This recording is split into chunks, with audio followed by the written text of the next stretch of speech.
Assalamualaikum warahmatullahi wabarakatuh. Salam Om Swastiastu, Namo Buddhaya, salam kebajikan, salam sejahtera bagi kita semua. Yang terhormat Bapak Ibu Tutor, yang saya hormati teman-teman mahasiswa, serta hadirin yang berbahagia. Pertama-tama marilah kita panjatkan puji syukur kehadiran Tuhan Yang Maha Esa. Atas limpahan berkat dan karunia-Nya kita semua dapat hadir dengan keadaan sehat dan walafiat. Baik hadirin sekalian, sebelum saya memulai menyampaikan materi pidato pada hari ini, saya akan memulainya dengan pantun terlebih dahulu. Karena kalau saya lihat-lihat nih, baik dari Bapak Ibu Tutor dan juga dari teman-teman sekalian nih, udah pada cakep-cakep. Jadi boleh dong nanti dibantu ngomong cakep ya. Oke, Satrio pergi sekolah jalan kaki. Pulangnya mampir beli gorengan. Saya Sekar Ingrid Prameswari, mahasiswa dari Kota Pekalongan. Hadirin yang saya hormati, pada kesempatan kali ini saya akan membahas mengenai tentang betapa pentingnya generasi muda menjadi cerdas dalam menghadapi era digital, khususnya dalam mengurangi dampak negatif dari doom scrolling. Mungkin teman-teman udah nggak asing ya dengan istilah doom scrolling karena mungkin sempat seliweran di FYP baik di TikTok maupun di Instagram atau media sosial lainnya. Namun, apa sih sebenarnya doom scrolling itu?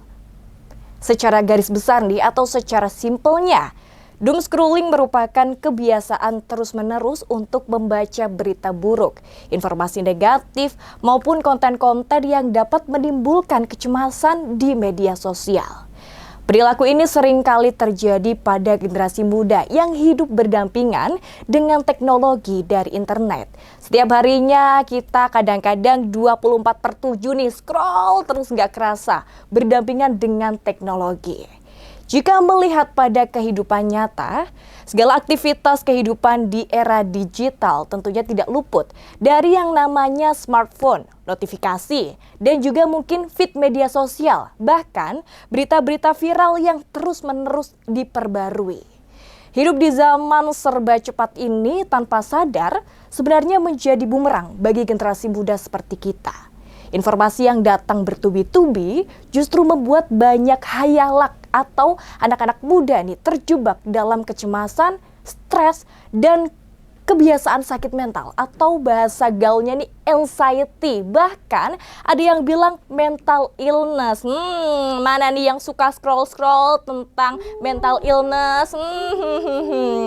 Mungkin jika teman-teman menyadari nih, belakangan ini kita sering melihat bagaimana banyak remaja mengeluh lewat story atau bahkan postingan di media sosial. Apalagi kan sekarang ada fitur repost tuh.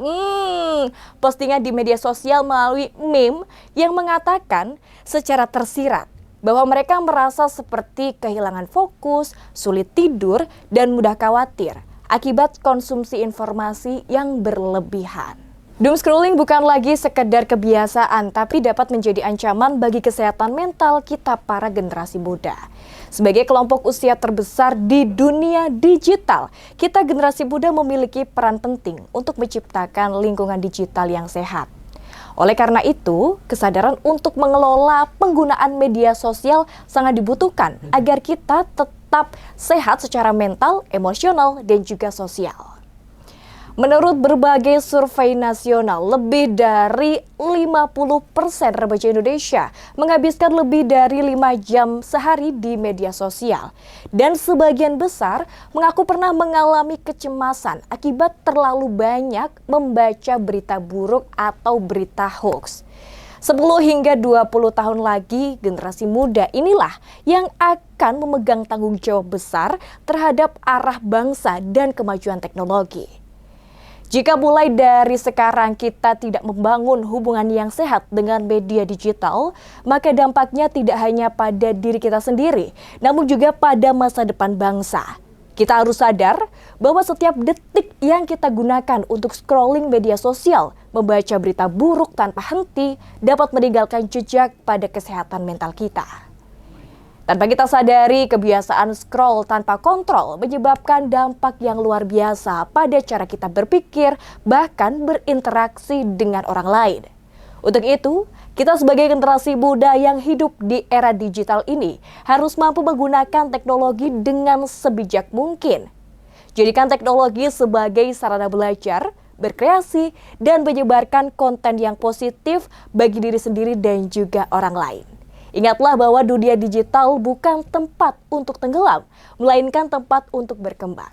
Kita dapat menjadi agen perubahan dengan melakukan kebaikan bagi diri sendiri serta memberi manfaat untuk orang lain. Bangun kesadaran bahwa menghadapi era digital bukan sekedar mengikuti arus, tapi juga tentang bagaimana untuk mengendalikan arah. Demikian sekiranya yang dapat saya sampaikan. Atas perhatiannya saya ucapkan terima kasih. Dan juga boleh saya tutup lagi dengan pantun, teman-teman? Boleh. Pak Topik membeli kopiah. Kopiah putih bergaris tak utuh. Wabillahi taufik wal hidayah. Wassalamualaikum warahmatullahi wabarakatuh. Waalaikumsalam warahmatullahi wabarakatuh.